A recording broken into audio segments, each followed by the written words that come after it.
Hi guys, இடியாப்பத்துக்கு சைடிஷாக என்ன குழம்பு செய்யலான்னு யோசிக்கிற டைமில் சட்டுன்னு இது மாதிரி இடியாப்ப கொத்தை செஞ்சு சாப்பிட்டு பாருங்கள். டேஸ்ட்டு சூப்பராக இருக்கும். அதுக்கு ஃபஸ்ட்டு ஒரு கடாய் எடுத்துக்கோங்க. கடாயில் கொஞ்சமாக தேங்காய் எண்ணெய், அப்புறம் கொஞ்சமாக சன்ஃப்ளவர் ஆயில், 2 எண்ணெயையும் சேர்த்துக்கலாம்.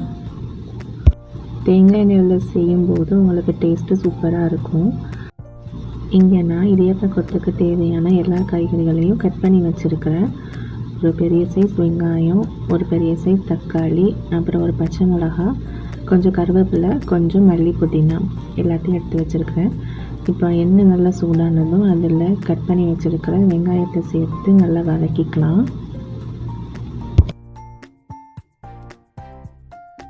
வெங்காயம் ரொம்பவும் வதங்கணும்னு அவசியம் இல்லை, ஓரளவு லைட்டாக வதக்கிக்கோங்க. வெங்காயம் ஓரளவு வதங்கினதுக்கப்புறமா இது கூட பச்சை மிளகாவை சேர்த்துட்டு அதையும் நல்லா வதக்கிக்கலாம். தேங்காய் எண்ணெயோட வெங்காயம் பச்சை மிளகாலாம் சேர்த்து வதக்கும் போது அந்த வாசம் சூப்பராக இருக்கும்.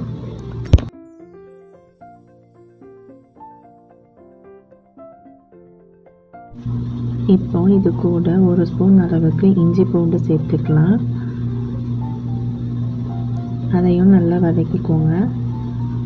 இஞ்சி பூண்டோட பச்சை வாசனை போகிற வரைக்கும் நல்லா வதக்கிக்கோங்க. இப்போது இதுக்கு தேவையான மசாலா ஆட் பண்ணிக்கலாம். ஒரு 1/4 ஸ்பூன் அளவுக்கு மஞ்சள்தூள் சேர்த்துருக்குறேன். அப்புறம் ஒரு ஸ்பூன் அளவுக்கு மிளகாத்தூள் சேர்த்துருக்குறேன். இதையும் சேர்த்து நல்லா வதக்கிக்கோங்க, மசாலாவோட பச்சை வாசனை போகிற வரைக்கும்.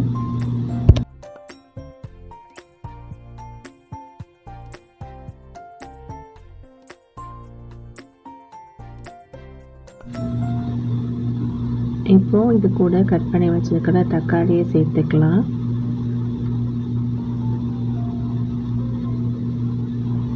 தக்காளியும் சேர்த்து நல்லா வதக்கிக்கோங்க.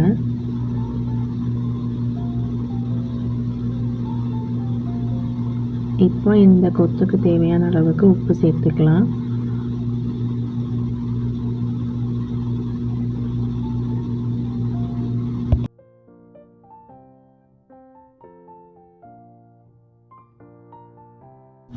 கூடவே நம்ம எடுத்து வச்சிருக்கிற கருவேப்பிலை, கட் பண்ணி வச்சிருக்கிற மல்லி, புதினா எல்லாத்தையும் சேர்த்துட்டு அதையும் நல்லா வதக்கிக்கலாம்.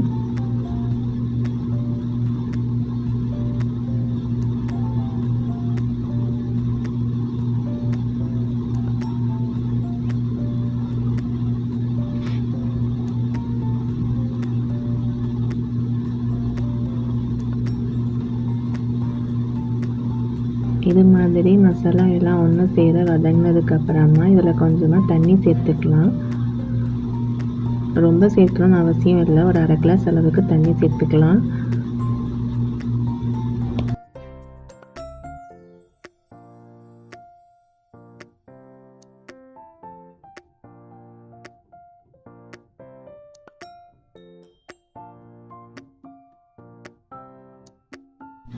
தண்ணி சேர்த்து கொதிக்கிற டைமில் ஒரு மூடி போட்டு மூடி அடுப்பை சிம்மில் வச்சுட்டு 5 நிமிஷம் கழித்து ஓப்பன் பண்ணி பார்த்தா நம்மளோட மசாலா எல்லாமே நல்லா வெந்திருக்கும். இப்போ இதை நல்லா கலந்து விட்டுக்கலாம்.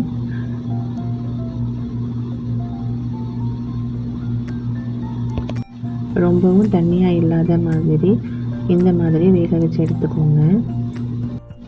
நான் இங்கே 2 முட்டை எடுத்து வச்சுருக்கிறேன், அதை இது கூட சேர்த்துக்கலாம்.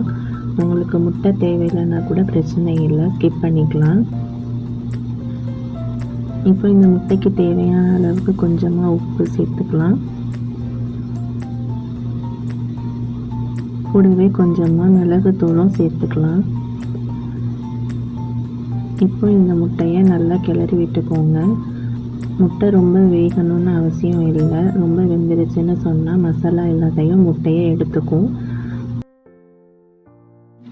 இங்கே நான் 7 இடியாப்ப அளவுக்கு எடுத்து வச்சுருக்கிறேன். இதை இப்போ மெதுவாக நம்ம உதிர்த்து எடுத்துக்கலாம். இது மாதிரி உதிர்த்து எடுத்துக்கோங்க.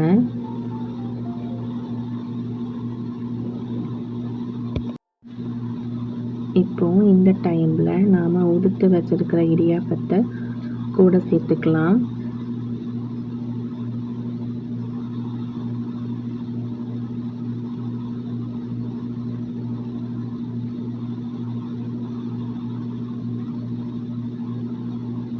இது மாதிரி இடியாப்பத்தை சேர்த்ததுக்கப்புறமா ஒரு மூடி போட்டு மூடிட்டு அடுப்பை சிம்மில் வச்சுட்டு ஒரு 2 நிமிஷம் அப்படியே விட்டுருங்க. 2 நிமிஷம் கழித்து ஓப்பன் பண்ணிவிட்டு அதுக்கப்புறமா நீங்கள் மெதுவாக கிளறி விட்டுக்கோங்க. நம்மளோட கிரேவி தண்ணியாக இருந்துச்சு, இல்லை இடியாப்பத்தை ரொம்பவும் போட்டு கிளறிட்டே இருந்தோம் அப்படின்னு சொன்னால் நம்மளோட இடியாப்பம் எல்லாம் ஒன்றா சேர்ந்து ஒரு மாதிரி கூழ் மாதிரி ஆகிடும். அதனால இது மாதிரி மெதுவாக கிளறி விட்டுக்கோங்க.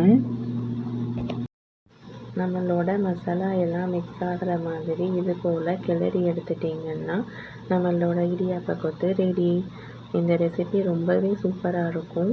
நீங்களும் மறக்காமல் உங்கள் வீட்டில் ட்ரை பண்ணி பாருங்கள்.